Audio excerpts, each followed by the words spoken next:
ಎರಡು ಮಾತುಗಳನ್ನ ಮಾತ್ರ ಮಾತನಾಡ್ತೇನೆ. ಯಾಕೆಂತ ಅಂದ್ರೆ ಇಷ್ಟೊಂದು ಸಂಖ್ಯೆಯಲ್ಲಿ ತಾವೆಲ್ಲರೂ ಈ ಒಂದು ಇಳಿ ವಯಸ್ಸಿನಲ್ಲಿ ಬಂದಿದ್ದೀರಾ. ನಿಮ್ಮೆಲ್ರಿಗೂ ಕೂಡ ನಾನು ಧನ್ಯವಾದ ಹೇಳ್ತಾ ನನ್ನ ಎರಡು ಮಾತುಗಳು ಏನು ಅಂತ ಅಂದ್ರೆ, ಈ ಒಂದು ಪಿಂಚಣಿ ಹೋರಾಟ ಏನಿದೆ, ಈ ಹೋರಾಟ ನಾವು ಯಾವುದೇ ಕಾರಣದಲ್ಲಿ ನಿಲ್ಸಲ್ಲ. ಯಾಕೆ ಅಂತ ಅಂದ್ರೆ ನಮ್ಮ ಒಂದು ಸಂಘಟನೆ ಎಲ್ಲ ಪದಾಧಿಕಾರಿಗಳು ಮತ್ತು ಸದಸ್ಯರು ಒಂದು ಆತ್ಮಸ್ಥೈರ್ಯ ಇದೆ, ಅವರಿಗೆ ಒಂದು ಮನೋ ಸಂಕಲ್ಪ ಇದೆ, ನಮ್ಮ ಒಂದು ಹೋರಾಟನ ಮುಂದುವರಿಸಬೇಕು ಅಂತಕ್ಕಂಥದ್ದು ಅವರ ಧ್ಯೇಯವಾಗಿದೆ. ಆ ದೃಷ್ಟಿಯಿಂದ ಸ್ನೇಹಿತರೆ, ನಾನು ಏನು ತಮ್ಮಲ್ಲಿ ಅರಿಕೆ ಮಾಡ್ಕೊತಾ ಇದ್ದೀನಿ ಅಂತ ಅಂದ್ರೆ, ಯಾವುದೇ ಕಾರಣದಲ್ಲೂ ನಮ್ಮ ಹೋರಾಟವನ್ನ ನಿಲ್ಸಲ್ಲ. ನಮ್ಮ ಅಕೌಂಟ್ಗೆ ಪೆನ್ಷನ್ ಬಂದು ಬೀಳೋವರೆಗೂ ನಮ್ಮ ಹೋರಾಟನ ಮುಂದುವರಿಸ್ತೀವಿ ಅಂತಕ್ಕಂಥ ಮಾತನ್ನ ನಾನು ಈ ಒಂದು ತುಂಬಿದ ಸಭೆಯಲ್ಲಿ ಹೇಳ್ತಾ ಇದ್ದೀನಿ ಸ್ನೇಹಿತರೆ. ಖಂಡಿತವಾಗೂ ತಾವ್ಯಾರು ಕೂಡ ಹೆದರ್ಬೇಕಾಗಿಲ್ಲ. ಈ ಎರಡು ಸಭೆಗಳು ಪ್ರತಿ ತಿಂಗಳು ಇದ್ದೇ ಇರುತ್ತೆ. ಜೊತೆಗೆ ನಮ್ಮ ಹೋರಾಟದ ಕಾರ್ಯಕ್ರಮನ ನಾವು ಒಮ್ಕೋತೀವಿ. ಯಾಕೆಂದ್ರೆ ಸರ್ಕಾರಕ್ಕೆ ಬಿಸಿ ಮುಟ್ಟಿಸ್ಲೇಬೇಕು.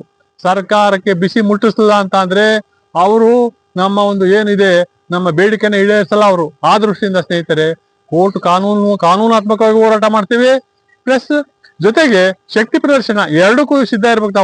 ತಾವು ಸಿದ್ಧ ಇದ್ದಾಗ ಮಾತ್ರ ನಮ್ಮ ಈ ಒಂದು ಹೋರಾಟ ಯಶಸ್ವಿ ಆಗುತ್ತೆ ಸ್ನೇಹಿತರೆ. ತಾವ್ಯಾರು ಕೂಡ ಅಂಜಬೇಕಾಗಿಲ್ಲ.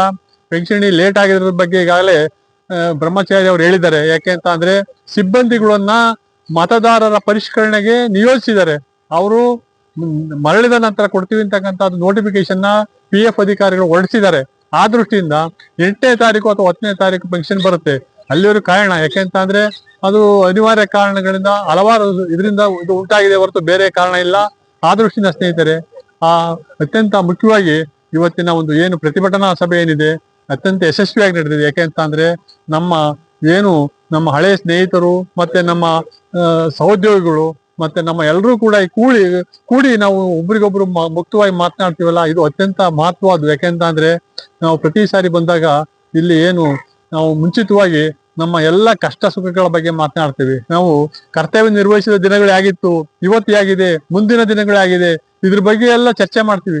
ಇಂಥ ಒಂದು ಸದಾವಕಾಶ ಈ ಒಂದು ನಿರ್ಮಲವಾದ ಪ್ರಕ್ಷುಬ್ಧ ಪರಿಸರದಲ್ಲಿ ನಾವು ಅದನ್ನ ನಡೆಸ್ತಕ್ಕಂಥ ಒಂದು ಸಹಯೋಗ ನಮ್ಗೆ ಸಿಕ್ಕಿದೆ. ಆ ದೃಷ್ಟಿಯಿಂದ ಸ್ನೇಹಿತರೆ, ತಾವ್ಯಾರು ಕೂಡ ಹೆದರ್ಬೇಕಾಗಿಲ್ಲ.